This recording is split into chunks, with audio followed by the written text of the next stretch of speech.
So when I was in the second grade, my school had us do one of those little tests to basically determine if we actually knew what they were teaching. And on one of the tests, they asked us about our ethnicity, and we didn't see white on there, so we were pretty confused. All we saw was this thing called Caucasian. And me and my friends had no idea what that meant, and we just ended up clicking other and typing in white. Well, that's led me to a very interesting thing that I've noticed. Are white people actually Caucasian? Well, let's start with where the term Caucasian actually comes from. The Caucasus Mountains. The Caucasus Mountains are located between Russia and the Middle East and contain the countries of Georgia, Armenia, and Azerbaijan. They don't really sound very European now, do they?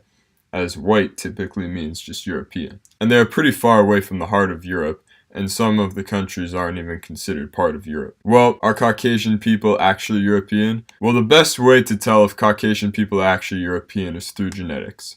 And through this chart that I found, you can see that the R1 DNA found in Europeans is actually not found in the Caucasus that much, and that the Caucasus haplogroups of the J's and the G's are not found in Europe at all. The Caucasian people are most likely a mix of the native people that inhabited the Caucasus Mountains before the arrival of the Middle Eastern, probably similar to Iranian peoples, the Turkic peoples, and the Slavic peoples. And they are probably all a mix of these four. Well, are Europeans related to Caucasians? Well, no. In fact, the reason why most Europeans today are called Caucasian is because people thought that the Indo-European languages started in the Caucasus Mountains, when in fact the languages actually started in eastern Ukraine. And the language of Georgian today isn't even Indo-European, but the language of Armenian is. So no, Europeans are not genetically related to Caucasian. So therefore, that 6% of Caucasian that I am, Caucasus. So I'm like 6% from that area.